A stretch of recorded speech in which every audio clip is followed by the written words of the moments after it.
Hello नमस्कार दोस्तों, मैं हरेंद्र कुमार आप सभी का दोस्त। आप सभी को इंजीनियर हरेंद्र क्लासेस में स्वागत करता हूं। जैसा कि दोस्त हम लोग प्रतिदिन क्विज के अंत में क्वेश्चन पूछते हैं और मेरा कल का क्वेश्चन था कि बताइए कि महात्मा गांधी जब साउथ अफ्रीका में 1893 ईस्वी में गए थे दक्षिण अफ्रीका में, तो बताना है कि वह सर्वप्रथम किस स्टेशन से किस स्टेशन के कहाँ से कहाँ जा रहे थे, यानी कौन से स्टेशन पर चढ़े थे और कहाँ पर जा रहे थे, तभी बीच में उनको किस तो चलिए दोस्त, महात्मा गांधी डरबन स्टेशन से चढ़े थे और कहाँ जा रहे थे? प्रिटोरिया। यानी डरबन स्टेशन पर चढ़े थे और प्रिटोरिया जा रहे थे। प्रिटोरिया देखकर क्या ख्याल है? तो साउथ अफ्रीका की राजधानी कहाँ है? प्रिटोरिया। यानी दक्षिण अफ्रीका की राजधानी प्रिटोरिया है। डरबन से वो प्रिटोरिया के लिए जा रहे थे। तभी क्या हुआ था कि इनके पास प्रथम श्रेणी का टिकट था। इनको रंग भेद यानी त्वचा के रंग के आधार पर गोरे और काले के फर्क को समझते हुए, ठीक है, ये महात्मा गांधी काले थे, इनके लिए क्या किया कि कहा कि आप इसमें नहीं बैठ सकते हैं, यानी प्रथम श्रेणी में आप प्रथम श्रेणी के जो कोच था उसमें आप नहीं बैठ सकते हैं, इसको तृतीय श्रेणी में जाने के लिए बोल दिया। ठीक है, ये नहीं उतर रहे थे, तभी जबरन मारिटबर्ग स्टेशन पीटर मारिटबर्ग स्टेशन पर क्या हुआ कि इनको जबरन उतार दिया गया। तो याद रखना दोस्त, हमेशा पेपर में पूछता है कि महात्मा गांधी को दक्षिण अफ्रीका में किस स्टेशन से धक्का देकर नीचे उतारा गया था? तो पीटर मारिटबर्ग स्टेशन। कौन सा? Pietermaritzburg station. कहाँ से जा रहे थे बाबू? तो डरबन स्टेशन से वो कहाँ जा रहे थे? प्रिटोरिया के लिए सफ़र करना चाहते थे। तभी बीचे में उनको क्या हुआ कि पीटर मारिटबर्ग स्टेशन पर धक्का देकर निकाल दिया गया। ठीक है दोस्त, आज भी हम क्विज के अंत में आज क्वेश्चन पूछेंगे, इसका आंसर आप कमेंट बॉक्स में दीजिएगा। अगर नहीं आएगा तो हम जरूर अगले दिन जरूर बताएंगे। ठीक है दोस्त, और कुछ मेरे दोस्त कमेंट बॉक्स में रिप्लाई देते हैं, उनको बहुत बहुत तहे दिल से शुक्रिया कि आप लोग जो भी हम क्वेश्चन पूछते हैं उसको केयर करके आप कमेंट बॉक्स में रिप्लाई करते हैं। बहुत बहुत धन्यवाद दोस्त। ठीक, देखिए ये मेरे पास टीम ए है और टीम बी है। आज थोड़ा सा पॉपुलेशन कम है क्योंकि कुछ लोगों का आज विशेष वर्क, किसी का तबीयत खराब हो जाने की वजह से थोड़ा सा जो नंबर ऑफ स्टूडेंट्स है कम है। ठीक है, कोई बात नहीं, ये टीम ए है, टीम बी है। चलिए दोस्त स्टार्ट करते हैं टीम ए से क्वेश्चन कि बताइए सबसे गहरी झील कौन सा है बाबू? बैकाल झील। बैकाल झील कहाँ है?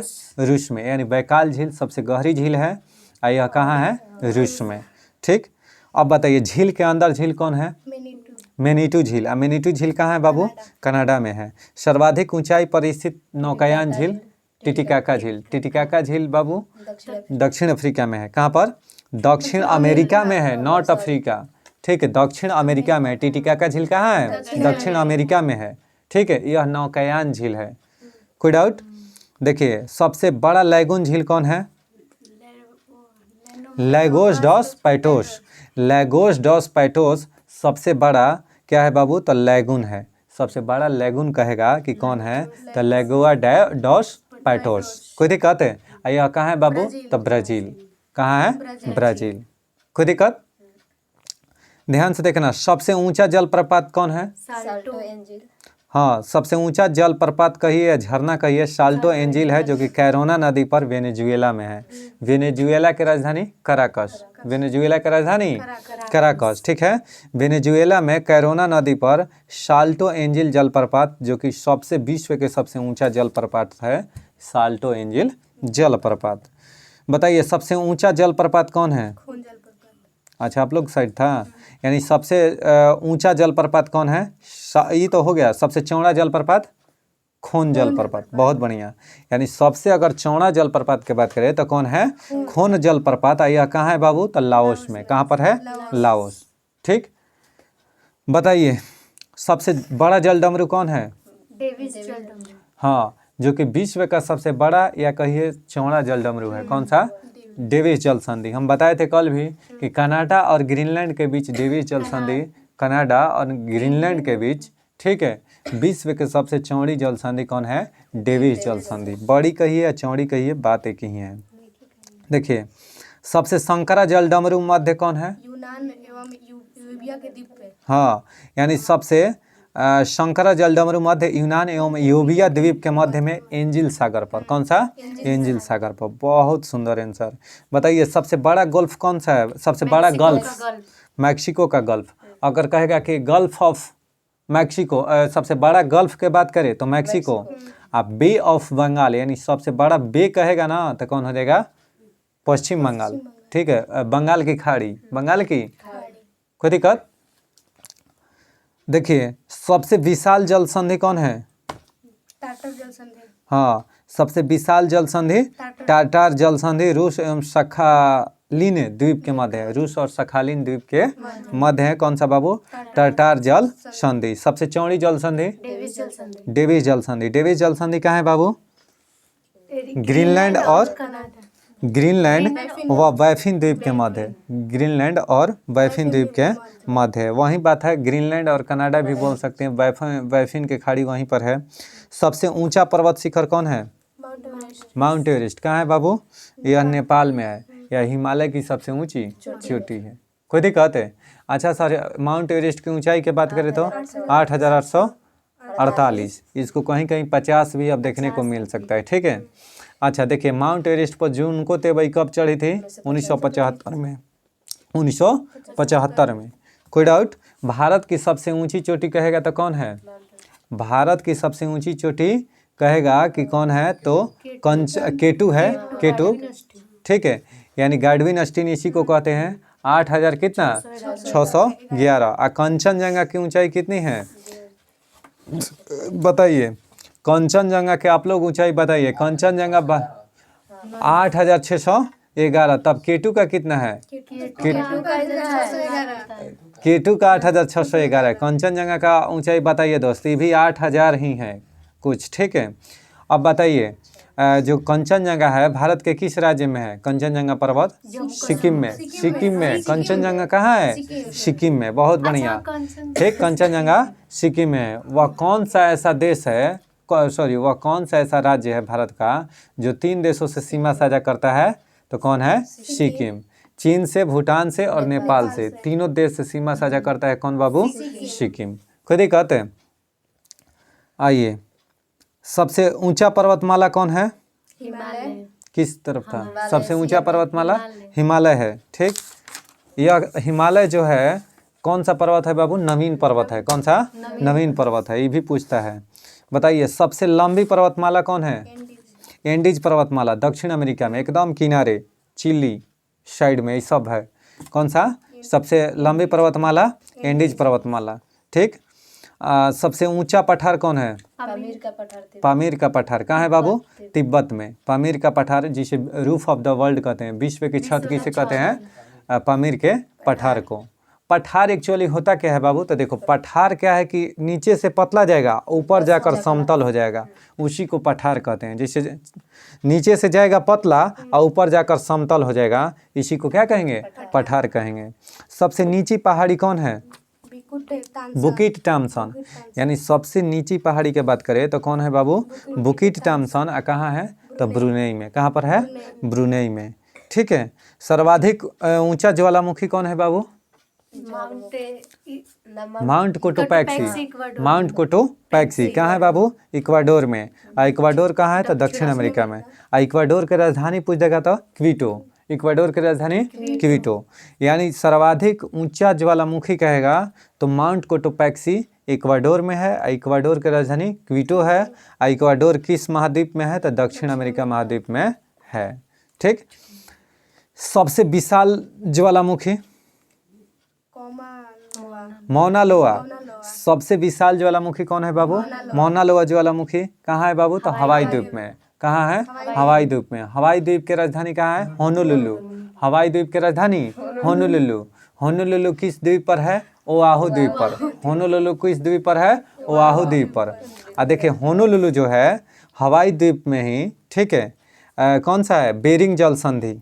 ठीक है, हवाई द्वीप के जस्ट ऐसे है ऊपर में, जो कि 180 डिग्री देशांतर के का है? समानांतर है। यानी बेरिंग जल संधि 180 डिग्री जो रेखा है ना, उसके क्या है? समानांतर है। ठीक। हवाई द्वीप की राजधानी होनोलुलु। हवाई द्वीप पर किसका अधिकार है? अमेरिका का। अच्छा बताइए, सबसे ऊंचा बांध? की उज्बेकिस्तान में है। न्यूरेक है। सबसे ऊंचा बांध कहेगा तो न्यूरेक है। कौन है? न्यूरेक है। ठीक है, कोई बात नहीं। इसमें न्यूरेक दिया है। हाँ, देखिए सबसे ऊंचा बांध कहेगा ना तो न्यूरेक है, जो कि 304 मीटर है ऊंचा इसका, और तजाकिस्तान में है। कहाँ पर है? तजाकिस्तान में। खुद ही कहते हैं, हाँ वो पुराना है ना, ठीक है। पुराना लूसेंट में दोस्त दूसरा दिया है, ठीक है। तो ध्यान से देखिए, सबसे बड़ा बांध कौन है बाबू? कंक्रीट वाला, सबसे बड़ा बांध है। हाँ, स्टेशन पर जो ढोता है सामान वगैरह, ग्रांड ग्रांड कुंजी बांध है। ग्रांड कुली बांध। कौन सा? ग्रांड कुली बांध। सबसे क्या है बाबू? तो सबसे बड़ा बांध है कंक्रीट द्वारा निर्मित ग्रांड कुली बांध। कहाँ है? तो कोलंबिया नदी पर। कौन सा? कोलंबिया नदी अमेरिका में है। अगर कहेगा कि उत्तरी अमेरिका का सबसे लंबी नदी कौन है? तो मिसौरी नदी। कौन सी है? मिसौरी नदी है। वहाँ की दो प्रमुख नदियाँ हैं, मिसिसिपी, मिसौरी नदी। अगर कहेगा कि दक्षिण अमेरिका की सबसे लंबी नदी कौन है? अमेजन नदी। कौन है बाबू? अमेजन नदी। बहाव के दृष्टि से या चौड़ाई के दृष्टि से सबसे बड़ी नदी कौन है? तो अमेजन नदी विश्व में, ठीक है। एशिया की सबसे लंबी नदी कौन है? तो यांग कहाँ है बाबू? चीन में। कहाँ पर? चीन में, ठीक। बताइए रूस का, यहाँ यूरोप की सबसे लंबी नदी कौन है? वोल्गा। यूरोप की सबसे लंबी नदी वोल्गा नदी है। अगर कहेगा कि भारत की सबसे लंबी नदी कौन है? नील नदी। भारत की सबसे लंबी नदी गंगा। भारत की सबसे लंबी नदी गंगा है, ठीक है। ध्यान से सुनिएगा, अफ्रीका की सबसे लंबी नदी नील नदी। कौन है? नील नदी की लंबाई कितनी है? 6650 किलोमीटर। नील नदी की लंबाई 6650 किलोमीटर। चलिए, सबसे लंबा रेलवे प्लेटफॉर्म गोरखपुर, उत्तर प्रदेश। अब कहाँ हो गया है? कर्नाटक में। सबसे बड़ा रेलवे स्टेशन, सबसे बड़ा रेलवे स्टेशन, हाँ, जो कि न्यूयॉर्क में है, grand central terminal. Grand central terminal सबसे बड़ा रेलवे स्टेशन है। कौन सा बाबू? Grand central terminal. बताइए सबसे लंबी रेल मार्ग कौन है? Trans Siberian. सबसे लंबी रेल मार्ग है कौन सा बाबू? Trans Siberian. अब बताइए सर्वाधिक ऊंचाई पर स्थित रेलवे स्टेशन? सांदौर, बोलिविया।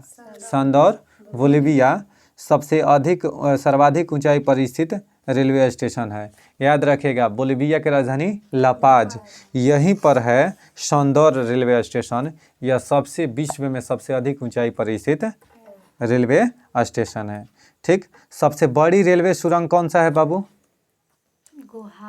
गोटहार्ड।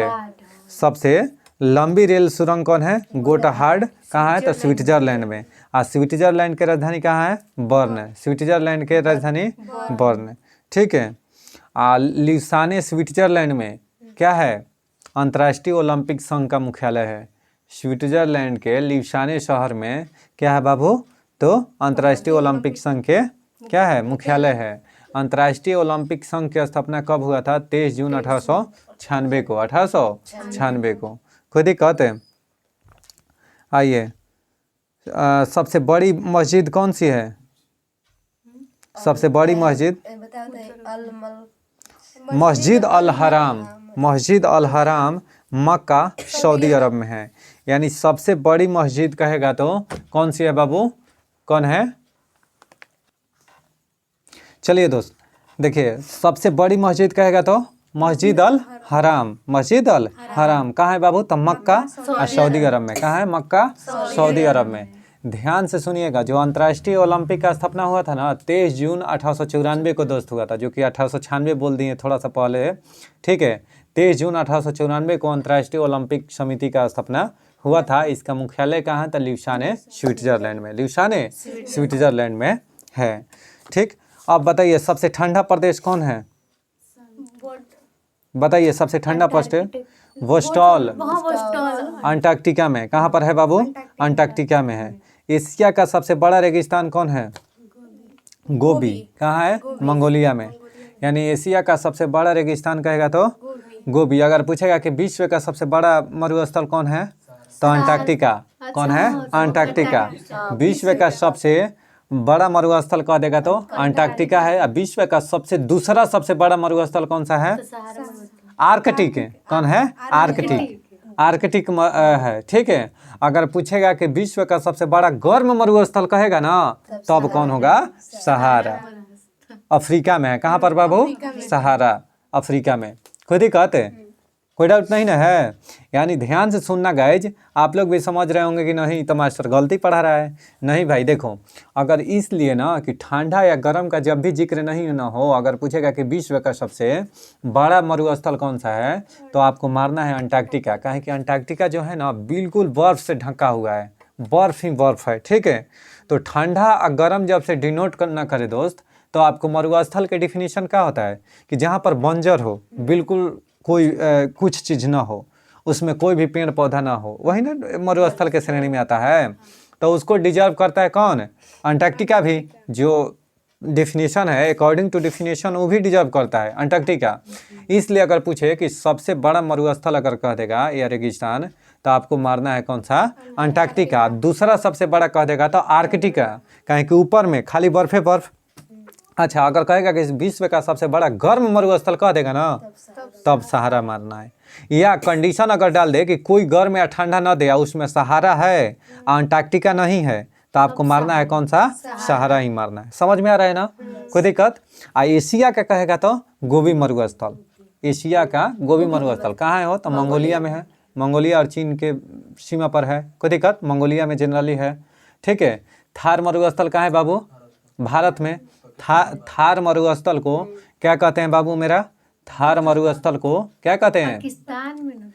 थार मरुस्थल को पाकिस्तान में क्या कहा जाता है? चोलिस्तान के नाम से जाना जाता है। और थार मरुस्थल जो है ना विश्व का सबसे सघन जनसंख्या वाला मरुस्थल है। यानी सबसे अधिक आबादी किस मरुस्थल में निवास करता है? तो थार मरुस्थल में निवास करता है। कोई डाउट है? टकला मकान मरुस्थल कहाँ है? चीन में। दस्त लूट मरुस्थल ईरान में। दस्त कबीर मरुस्थल ईरान में। अगर कहेगा कि रब अल खालिद मरुस्थल सऊदी अरब में। रब अल खालिद मरुस्थल कहाँ है? सऊदी अरब में। बहुत बढ़िया, बहुत बेमिसाल आंसर। एशिया का सबसे बड़ा रेगिस्तान कौन है? ये तो हो गया। सबसे बड़ा रेगिस्तान बताइए। सहारा रेगिस्तान अफ्रीका में। गर्म रेगिस्तान कहेगा तब मारना है। अब सबसे विशाल दलदल बताइए। सबसे विशाल दलदल की दलहन। दलदल प्रीपेट दलदल, प्रीपेट दलदल है। कहाँ है बाबू? तो साइबेरिया क्षेत्र में। कहाँ है? साइबेरिया क्षेत्र में। सबसे ऊंची राजधानी बताइए। लपाज। लजपा ना, ठीक है। लपाज कौन है? लपाज। बोलिविया की राजधानी लपाज है। अच्छा, सबसे ऊंचा नगर कौन है बाबू? सबसे ऊंचा नगर कौन है? वेनचुआन। वेनचुआन कहाँ है बाबू? तिब्बत में। कहाँ है? तिब्बत में। और सबसे बड़ा रेल मार्ग बताइए। ट्रांस कैंडियन रेल मार्ग, जो कि यहाँ से केप टाउन से काहिरा, केप टाउन से काहिरा। कोई दिक्कत है? अब बताइए सबसे ऊंची सड़क। लेह मनाली मार्ग। लेह मनाली मार्ग। बहुत बहुत शुक्रिया दोस्त। आगे हम लोग क्विज को स्टार्ट करते हैं। आप लोग बने रहिए क्विज में, एकदम ज़बरदस्त जिंदाबाद सेशन होने वाला है। चलिए दोस्त, आज हम लोग जितना खेल कूद से संबंधित क्वेश्चन है ना, वहीं आज के वीडियो में सारा चीज़ डिस्कस होगा। ठीक है, बताइए प्राचीन ओलंपिक खेल यूनान के किस शहर से शुरू हुआ था? ओलंपिया से। प्राचीन ओलंपिक खेल का शुरुआत यूनान के ओलंपिया से हुआ था। कब बाबू? तो 776 ईसा पूर्व। कब? 776 ईसा पूर्व। ठीक है, पहली बार यह खेल जो है ना ग्रीक देवता ज्यूस के सम्मान में खेला गया था। पहली बार अगर कहेगा कि ओलंपिक खेल किसके सम्मान में खेला गया था, तो ग्रीक देवता ज्यूस के सम्मान में खेला गया था। ठीक, अब आधुनिक तब फिर क्या हुआ कि आगे चलकर बंद हो गया। आधुनिक ओलंपिक खेल प्रतियोगिता का प्रारंभ 6 अप्रैल 1896 ईस्वी को फ्रांस के बैरोन पियरे डी कोबार्टिन के प्रयासों से यूनान के एथेंस शहर में हुआ। तो अगर कहेगा कि आधुनिक ओलंपिक खेल प्रतियोगिता सर्वप्रथम कब हुआ था, तो 6 अप्रैल 1896 ईस्वी को। ठीक, कहाँ पर बाबू? तो यूनान के एथेंस शहर में। यूनान की राजधानी कहाँ है? एथेंस है। वहीं एथेंस शहर में बाबू क्या हुआ था कि आधुनिक ओलंपिक खेल पहली बार खेला गया था। कब? 1896 ईस्वी में।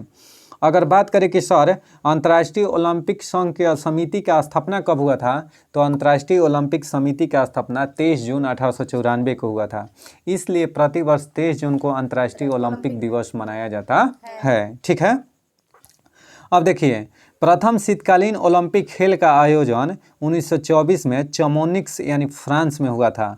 कहेगा कि देखिए, एक तो हो गया ओलंपिक, ठीक, दूसरा होता है शीतकालीन ओलंपिक, तीसरा होता है पैरालंपिक होता है, ठीक है, जिसमें जो हैंडीकैप्ड होते हैं ना वो लोग खेलते हैं, उसको पैरालंपिक खेल कहा जाता है, ठीक। तो कहेगा कि प्रथम शीतकालीन ओलंपिक खेल का आयोजन कहाँ हुआ था, तो 1924 ईस्वी में फ्रांस में सर्वप्रथम हुआ था। कहाँ पर? फ्रांस में। कब? 1924 ईस्वी में प्रथम शीतकालीन ओलंपिक खेल। अगर कहेगा कि प्रथम पैरालंपिक खेल का आयोजन कब हुआ था, तो रोम, यानी इटली की राजधानी कहाँ है? रोम। रोम में 1960 ईस्वी में प्रथम पैरालंपिक ओलंपिक खेल का शुरुआत हुआ था। पैरालंपिक खेल का शुरुआत कब हुआ था? 1960 में रोम, इटली में हुआ था, ठीक। बताइए, अंतर्राष्ट्रीय ओलंपिक संघ के मुख्यालय कहाँ है? तो लिसाने, स्विट्जरलैंड में। कहेगा कि अंतर्राष्ट्रीय ओलंपिक समिति के आधिकारिक भाषा कौन है? तो अंग्रेजी और फ्रेंच। अंग्रेजी और फ्रेंच, खुद ही कहते हैं, अंग्रेजी और फ्रेंच। संयुक्त राष्ट्र संघ के आधिकारिक भाषा भी, ऑफिशियल लैंग्वेज देखिए 6 प्रकार के हैं, लेकिन मेनली अगर कहे कि कार्यकारी भाषा कौन है, तो अंग्रेजी और फ्रेंच है। समझ में आ गया ना? आइए, भारतीय ओलंपिक परिषद की स्थापना 1924 ईस्वी में की गई थी। भारतीय ओलंपिक समिति की स्थापना कब हुई थी? 1924 ईस्वी में। और सर जे टाटा इसके प्रथम अध्यक्ष थे। जे टाटा इसके प्रथम अध्यक्ष थे। किसके बाबू? भारतीय ओलंपिक परिषद के अध्यक्ष सर्वप्रथम कौन थे? जे टाटा। स्थापना कब हुआ था? 1924 में। यह पेपर में कई बार पूछा है। अंतर्राष्ट्रीय ओलंपिक समिति के पहली भारतीय महिला सदस्य कौन है? तो नीता अंबानी। कौन है? नीता अंबानी। जो मुकेश अंबानी की वाइफ है ना, नीता अंबानी, वही अंतर्राष्ट्रीय ओलंपिक समिति के पहली भारतीय महिला सदस्य बनी है। यह 52 वर्ष की उम्र में बनी है, सदस्यता ग्रहण की है, और यह 70 वर्ष की आयु तक रहेगी पद पर। कब तक? 70 वर्ष की आयु तक रहेगी, ठीक है। 52 वर्ष की आयु में बनी थी और 70 वर्ष की आयु तक यह रहेंगी, ठीक है। ओलंपिक के आदर्श वाक्य क्या है बाबू? तो ध्यान से देखना, ओलंपिक के आदर्श में कौन कौन आता है? तो ओलंपिक ध्वज। कौन सा? ओलंपिक ध्वज। सुनिएगा, पियरे डी कोबार्टिन के सुझाव पर 1913 में ओलंपिक ध्वज का सृजन हुआ था। यानी ओलंपिक ध्वज का सृजन कहने का मतलब बाबू, ओलंपिक ध्वज बनकर तैयार कब हुआ था? बैरोन पियरे डी कोबार्टिन के सुझाव पर 1913 ईस्वी में, ठीक। जून को देखिए 1920 ईस्वी में एंटवर्प ओलंपिक। एंटवर्प कहाँ है बाबू? तो बेल्जियम में। कहाँ पर है? बेल्जियम में। यानी एंटवर्प ओलंपिक 1920 ईस्वी में सर्वप्रथम ओलंपिक ध्वज को फहराया गया था। ओलंपिक ध्वज को फहराया गया था।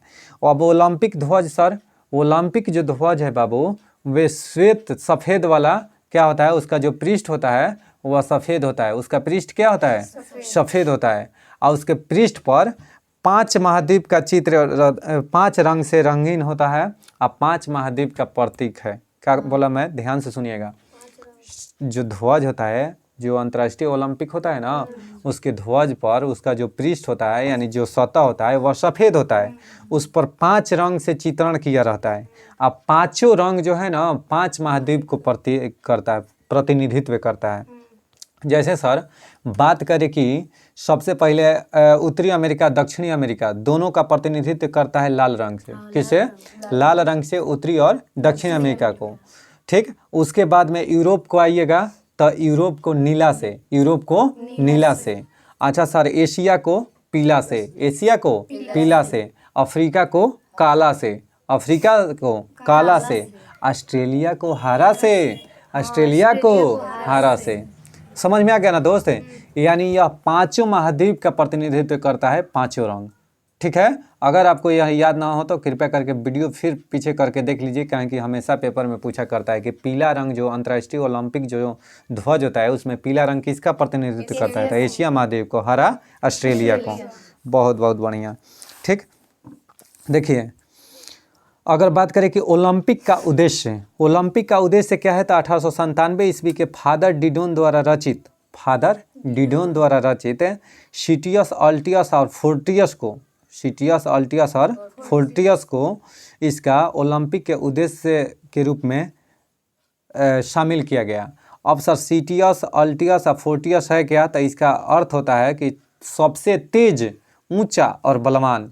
सीटियस अल्टियस फोर्टियस का अर्थ क्या होता है? सबसे तेज, ऊंचा और बलवान। यही ओलंपिक का उद्देश्य है। समझ में आ गया ना। इसमें 2021 में जो ओलंपिक हुआ था, 2021 में जो ओलंपिक हुआ था, ठीक है, इसमें टुगेदर जोड़ा गया। टुगेदर शब्द को, टुगेदर माने क्या होता है, एक साथ, यानी टुगेदर शब्द को जोड़ा गया किस ओलंपिक में, तो 2021 के ओलंपिक में। कोई डाउट है क्या? कोई डाउट नहीं ना है, ठीक। 2021 का ओलंपिक कहाँ हुआ था, तो जापान के राजधानी टोक्यो में। कहाँ हुआ? जापान के राजधानी टोक्यो, यानी जो 2021 वाला ओलंपिक हुआ था वह टोक्यो में हो रहा था, ठीक है। और टोक्यो में ही क्या हुआ कि 2021 के ओलंपिक में इसको टुगेदर शब्द को जोड़ा गया। तो अब क्या हो गया, सीटीएस अल्टीएस, ठीक है, फोर्टियस और टुगेदर। समझ में आ गया ना। अब उद्देश्य क्या हो गया ओलंपिक का। देखिए ओलंपिक का मसाल, देखिए ओलंपिक का मसाल जलाने की शुरुआत 1928 के एम्स्टर्डम ओलंपिक से हुई। क्या बोला मैं? ओलंपिक के मसाल जलाने की शुरुआत क्या हुआ, 1928 के एम्स्टर्डम ओलंपिक से हुई। अब सर एम्स्टर्डम कहाँ है, तो नीदरलैंड की राजधानी कहाँ है, एम्स्टर्डम। नीदरलैंड की राजधानी कहाँ है, एम्स्टर्डम। एम्स्टर्डम से ही ओलंपिक 1928 वाला में क्या हुआ था कि सर्वप्रथम क्या हुआ कि ओलंपिक मसाल जलाने की शुरुआत हुई, ठीक। अब ओलंपिक मसाल एक लड़का समझता नहीं है कि सर ओलंपिक मसाल होता क्या है। ध्यान से समझिएगा। इस मसाल को खेल शुरू होने से, ठीक है, कुछ दिन पूर्व, खेल शुरू होने से, मान लीजिए भारत में या जापान के टोक्यो पर एग्जाम्पल आपको दे रहा हूँ कि टोक्यो में 2021 का ओलंपिक होने वाला है। तो ओलंपिक होने से पूर्व, यानी जो खेल शुरू होने से पहले क्या होता है कि यूनान के ओलंपिया में जो हेरा मंदिर है ना, यानी यूनान में जो ओलंपिया शहर है उसमें हेरा मंदिर है। और हेरा मंदिर के सामने क्या किया जाता है कि एक मसाल जलाया जाता है। अब मसाल कैसे जलाया जाता है सर, तो सूरज की किरणें उस पर पड़ती हैं ना, तो उससे यह मसाल क्या हो जाता है, प्रतिज्वलित हो जाता है, यानी ज्वलन पैदा हो जाता है। सूर्य के रेडिएशन में जानते हैं कि आपका हीट होता है, और हीट जनरेट होकर यह क्या हो जाता है, इसमें आग पकड़ लेता है, ठीक है, और प्रज्वलित किया जाता है और वहाँ से आयोजन स्थल तक, ठीक है, विभिन्न खिलाड़ियों द्वारा लाया जाता है। अब क्या किया जाता है कि मसाल जलाकर विभिन्न खिलाड़ियों द्वारा क्या किया जाता है कि जहाँ पर आयोजन स्थल पर, जहाँ पर खेल शुरू होने वाला है वहाँ पर लाया जाता है। बहुत बढ़िया, समझ गए ना। देखिए इस मसाल के खेल समारोह में विशेष मसाल प्रज्वलित की जाती है।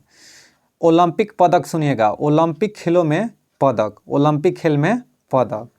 ओलंपिक खेलों में विजेताओं को 3 प्रकार के पदक दिए जाते हैं। कौन कौन? तो स्वर्ण, रजत और कांस्य पदक। स्वर्ण पदक या रजत पदक, ठीक है, ये सब जो होता है ना 60 mm वृत्ताकार होता है और 3 mm मोटा होता है। यानी 60 mm का उसका पूरा यही होता है, पूरा उसका एरिया हो गया एक तरीक़ा से समझिएगा तो 60 mm, और 3 mm मोटा होता है। उसका मोटाई कितना होता है? 3 mm का, ठीक है। यह गोलाकार होता है इसका ओलंपिक पदक का। ये सिमिलरली क्या होता है कि रजत पदक भी इतना ही होता है, लेकिन गोल्ड में क्या होता है कि 6 ग्राम सोना होता है, बाकी क्या होता है बाबू, चांदी होता है, ठीक है। रजत पदक, कांस्य पदक भी सिमिलरली होता है। देखिए अब ओलंपिक में सुनिएगा, ओलंपिक खेलों में शपथ ग्रहण करने की परंपरा, शपथ ग्रहण समझ रही है ना। कोई भी जो देश है ना वह खेलने जाता है तो उसका कोई भी एक कैंडिडेट जो है उसका प्रतिनिधित्व करता है, ठीक है।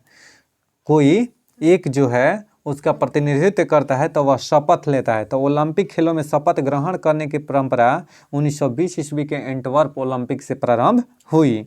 ओलंपिक खेलों में प्रारंभ होने से पूर्व आयोजक देशों का कोई एक खिलाड़ी समस्त प्रतियोगी देशों के खिलाड़ियों से प्रतिनिधि के रूप में शपथ ग्रहण कराता है। जैसे आपको एग्जाम्पल के तौर पर समझा रहा हूँ दोस्त, कि मान लीजिए 2021 का टोक्यो ओलंपिक हुआ था टोक्यो में। अब टोक्यो का यानी जापान के कोई एक खिलाड़ी जो है वह क्या करेगा कि सभी आयोजन जो देश है ना, सभी जो भाग ले रहा है, वह जितने भी देश का कंट्री का आ रहा है खिलाड़ी, तो वहाँ के एक सदस्य को, वहाँ के एक सदस्य को क्या किया जाएगा, एक सदस्य शपथ ग्रहण लेगा, एक सदस्य शपथ ग्रहण लेगा, खुद ही कहते। अब देखिए ओलंपिक खेल समारोह में शुभंकर की परंपरा 1968 के शीतकालीन ओलंपिक से प्रारंभ हुई। ध्यान से सुनिएगा, ओलंपिक खेल समारोह में शुभंकर की जो परंपरा है बाबू 1968 ईस्वी के शीतकालीन ओलंपिक से प्रारंभ हुई। 1968 के शीतकालीन ओलंपिक से प्रारंभ हुई। यह ओलंपिक फ्रांस के ग्रेनोबल में हुआ था। यह ओलंपिक कहाँ हुआ था? फ्रांस के ग्रेनोबल में। यानी ओलंपिक खेल समारोह में शुभंकर, यानी शुभंकर उसका क्या है, इस चीज़ का शुरुआत 1968 के शीतकालीन ओलंपिक से प्रारंभ हुई थी। ग्रीष्मकालीन ओलंपिक में शुभंकर की परंपरा 1972 ईस्वी के म्यूनिख यानी जर्मनी ओलंपिक से हुई थी। जो जर्मनी में 1972 में हुआ था ना, तो ग्रीष्मकालीन ओलंपिक में शुभंकर की परंपरा कब से शुरू हुआ था? 1972 के म्यूनिख यानी जर्मनी ओलंपिक से हुई थी। ग्रीष्मकालीन वाला, शीतकालीन वाला 1968 में कौन से बाबू? तो फ्रांस के ग्रेनबोल में, यानी फ्रांस का जो ओलंपिक हुआ था उससे शुरू हुआ था। ओलंपिक के उद्घाटन समारोह में मार्च फास्ट यूनान की टीम सबसे आगे और मेजबान देश की टीम सबसे पीछे रहती हैं। देखिए ओलंपिक खेल जब भी उद्घाटन होगा ना, जहाँ पर 25 तारीख से उद्घाटन होगा, शुरू होगा, उस दिन एक मार्च फास्ट किया जाता है। उसमें जो यूनान के खिलाड़ी हैं वह सबसे आगे रहते हैं और जो आयोजक देश है ना उसका खिलाड़ी सबसे पीछे रहते हैं। अब बाकी शब्द को याद रखिएगा। बाकी देशों को अंग्रेजी वर्णमाला के अक्षरों के क्रम में निश्चित किया जाता है, यानी अंग्रेजी वर्णमाला के क्रम में उसको सजा दिया जाता है कि जैसे आई से इंडिया हो गया ना, तो आई वाला स्थान जीतना पड़ा है। समझ में आ रहा है? उससे पहले जो ए से बी से जो नोमेनक्लेचर वाला देश है ना वो सब आगे रहता है। समझ में आ गया ना बाबू? देखिए ओलंपिक खेलों का टीवी पर विस्तृत प्रसारण कब से शुरू हुआ? 1960 ईस्वी से। कब से? 1960 ईस्वी से। यानी ओलंपिक खेल का टीवी पर प्रसारण कब से हुआ? 1960 ईस्वी से, रोम ओलंपिक से। कब से? रोम ओलंपिक से। 1960 में ही रोम ओलंपिक में ही एक और चीज़ हम आपको बताए थे, कौन सा बाबू? तो पैरालंपिक खेल का आयोजन रोम में हुआ था 1960 ईस्वी में। पैरालंपिक खेल का आयोजन कब हुआ था? 1960 ईस्वी में। कहाँ है? रोम, इटली में। ठीक है, आइए ओलंपिक में एथलेटिक्स स्पर्धा में फाइनल पर पहुंचने वाले प्रथम भारतीय कौन थे? मिल्खा सिंह थे। कौन थे बाबू? मिल्खा सिंह थे। भारत ने सर्वप्रथम 1920 ईस्वी के ओलंपिक में अपने खिलाड़ियों का दल भेजा। इस दल में 2 पहलवान, 2 एथलीट एवं 1 प्रबंधक थे। कोई डाउट? सुनिएगा, ओलंपिक खेलों में भाग लेने वाले प्रथम भारतीय खिलाड़ी कौन थी बाबू? मैरी लीला राव। ओलंपिक खेलों में भाग लेने वाली प्रथम भारतीय महिला खिलाड़ी कौन थी? मैरी लीला राव। लंदन पहला शहर है जिसने 3 बार ओलंपिक खेल का आयोजन किया है। लंदन पहला ऐसा शहर है जिसने 3 बार ओलंपिक खेल का आयोजन किया है। एक है 1908 में, दूसरा 1948 में और तीसरा 2012 में मेजबान किया है। कोई डाउट है? आइए ध्यान से सुनिएगा। मार्च फास्ट में देखिए जो 2020 का ओलंपिक है ना बाबू, टोक्यो ओलंपिक जो 2020 में कोरोना के कारण कब हुआ? 2021 में हुआ। ठीक है, वह 32वें क्रम का ग्रीष्मकालीन ओलंपिक हुआ था। इसका उद्घाटन जापान के सम्राट नारुहितो ने किया था। किसने? नारुहितो ने। ठीक है, उद्घाटन समारोह का थीम था यूनाइटेड बाई इमोशन। उद्घाटन समारोह का थीम क्या था? United by emotion. उद्घाटन समारोह में विभिन्न देशों को जापानी वर्णमाला के क्रमानुसार मार्च फास्ट में शामिल किया गया था। इसमें भारत का स्थान 21वां था। मार्च फास्ट बताए ना अभी, मार्च फास्ट में यूनान जो देश है, यानी यूनान सबसे आगे रहता है और सबसे अंतिम में जो देश, आयोजक देश जो रहता है, उसका खिलाड़ी सबसे अंतिम में रहते हैं। देखिए मार्च फास्ट में इस बार प्रत्येक देश में 2-2 खिलाड़ी, 1 पुरुष और 1 महिला को ध्वजवाहक के रूप में शामिल किया गया था। परंपरा के अनुसार प्राचीन ओलंपिक के जनक यूनान का दल मार्च फास्ट में सबसे आगे था, जबकि मेजबान जापान दल सबसे पीछे था। बता दिए। देखिए टोक्यो ओलंपिक 2020 का शुभंकर क्या था बाबू? तो मॉस्क्यूटो यानी मास्कॉट का मतलब होता है मिराइतोवा। क्या था? सॉरी, शुभंकर को मास्कॉट कहते हैं और मिराइतोवा उसका क्या था बाबू? शुभंकर था। क्या था? शुभंकर था। कोई दिक्कत है? टोक्यो ओलंपिक 2020 में ओलंपिक मशाल जापान की टेनिस खिलाड़ी नाओमी ओसाका ने प्रज्वलित की। यानी टोक्यो ओलंपिक 2020 में ओलंपिक मशाल जापान की टेनिस खिलाड़ी नाओमी ओसाका ने क्या की बाबू? प्रज्वलित की। चलिए दोस्त, अगर कहेगा कि क्यू शब्द किससे संबंधित है बाबू? बिलियर्ड से। जिगर शब्द किससे संबंधित है? बिलियर्ड से। जिगर शब्द किससे संबंधित है? बिलियर्ड से। ठीक है, अगर कहेगा कि टी शब्द किससे संबंधित है तो गोल्फ से। बताइए, एक तरफ खिलाड़ी और इसका उपनाम, ठीक है। हॉकी का जादूगर किसे कहा जाता है? मेजर ध्यानचंद को हॉकी का जादूगर कहा जाता है। उड़न परी के नाम से किसे जाना जाता है? पीटी उषा। पीटी उषा को, पीटी उषा के पूरा नाम क्या है? पीला उला कांडी थाई, पीला उला कांडी थाई थाई कपरांडम, ठीक है, थाई कपरांडी, पीला उला कांडी थाई कपरांडी, था कपरामबिल, हाँ था कपरामबिल खुद ही कहते हैं। आइए, मिल्खा सिंह को फ्लाइंग सिख के नाम से जानते हैं। फ्लाइंग सिख के नाम से किसे? मिल्खा सिंह को। रावलपिंडी एक्सप्रेस के नाम से किसे जाना जाता है? शोएब अख्तर को। शोएब अख्तर को रावलपिंडी एक्सप्रेस के नाम से जाना जाता है। सुपर मैम के नाम से किसे जाना जाता है? तो मैरी कॉम को, एमसी मैरी कॉम को सुपर मैम के नाम से जाना जाता है। फ्लाइंग फिश के नाम से किसे जाना जाता है? Michael Phelps. माइकल फेलप्स को किसके नाम से बाबू? माइकल फेलप्स को फ्लाइंग फिश के नाम से जाना जाता है। फ्लाइंग फिश के नाम से। पाकेर डायनेमो किसको, पाकेर डायनेमो किसका उपनाम है बाबू? तो लिएंडर पेस का। लिएंडर पेस का नाम क्या है? पाकेर डायनेमो, ठीक है। बंगाल टाइगर के नाम से किसे जाना जाता है? सौरव गांगुली को। किसको? सौरव गांगुली को किस नाम से बाबू? बंगाल टाइगर के नाम से जाना जाता है। विश्वनाथन आनंद लाइटिंग किंड के नाम से जाना जाता है। दवाल के नाम से किसे जाना जाता है बाबू? राहुल द्रविड़। राहुल द्रविड़ को किस नाम से? दवाल के नाम से, ठीक है। टारपीडो किसको? तो इयान थोरपे को टारपीडो के नाम से। इयान थोरपे को टारपीडो के नाम से। पहले का संबंध पहले जो फुटबॉल का खिलाड़ी था पेले, उसका संबंध किससे है? तो ब्लैक पर्ल। ब्लैक पर्ल यानी उसका जो है ना उपनाम ब्लैक पर्ल था, यानी पहले का उपनाम क्या था? Black Perl. आंद्रे अगासी किसका उपनाम? आंद्रे अगासी का उपनाम क्या है बाबू? तो Dennis the Menace. Dennis the Menace. बहुत बहुत शुक्रिया दोस्त। क्विज को इतना ही पर समाप्त करते हैं। उम्मीद करते हैं कि यह क्विज आपको अच्छा लगा होगा। अगर यह क्विज अच्छा लगे तो कृपया करके दोस्तों के पास शेयर, सब्सक्राइब और लाइक करना ना भूलें। मेरा अगले दिन का क्वेश्चन है कि बताइएगा कि बिलियर्ड्स में खिलाड़ियों की संख्या कितनी होती है। मेरा अगले क्विज का क्वेश्चन है कि बिलियर्ड्स में खिलाड़ियों की संख्या कितनी है, आपको यहीं बताना है। किस देश का राष्ट्रीय खेल जूडो है? 2 क्वेश्चन है। किस खेल का राष्ट्रीय खेल जूडो है और बिलियर्ड्स में खिलाड़ियों की संख्या कितनी होती है? इसका आंसर आप ज़रूर रिप्लाई दीजिएगा। मैं आपका आंसर का इंतज़ार करूँगा। तब तक के लिए बाय बाय, टेक केयर, खुश रहिए, मस्त रहिए, यूँ ही देखते रहिए वीडियो।